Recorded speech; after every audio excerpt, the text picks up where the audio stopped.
این مادران و کودکان با دعوت کمیته اجرایی حزب خلقی دموکراتیک تاجیکستان در ناحیه واسع برای اشتراک در یکی از مراسم‌های عنعنوی مردمی توی سنتی ختنسور کودکان اینجا حضور دارند.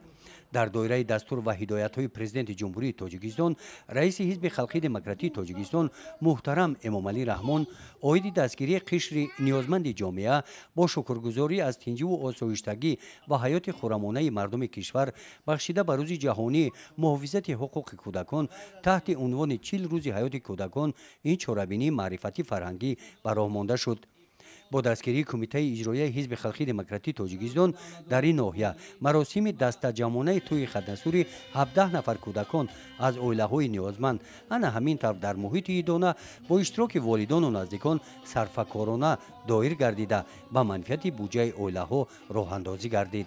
در این چاره‌بینی رئیس ناحیه واسع در برآمد مقدمه‌ایشان قید نمودند که حکومت کشور قشر نیازمند اهالی را همه‌جانبه دستگیری می‌نماید. در برابر این تشکیل و چاره‌بینی‌های مذکور در سمت دستگیری این طبقه اهالی در دایره اقدامات پیشوای ملت از جانب شخصان سخاوتمند دستگیری یافته برای در سطح بلند برگزار نمودن چنین یک چاره‌بینی اهمیت اجتماعی داشته با کمیته اجرایی حزب خلقی دموکراتیک تاجیکستان در ناحیه اظهار سپاس بیان نمودند. سپس در همین محیط همچون رمز محبت قدردانی با کودکان تحفه‌های خاطروی که مقبول کودکان بودند با مهر و محبت صمیمانه تقدیم گردیدند.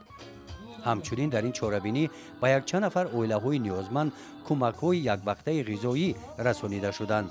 رسانیدن کمک‌های یک وقته غذایی به بیمارخانه منطقوی بیماری‌های سیل واقع در دهات به نام عبدی اوزف ادامه همین چاره‌بینی بوده با اشتراک رئیس ناحیه از شرایط و وضع خدمترسانی طبی بیمارخانه سیل بازدید به عمل آورده شد.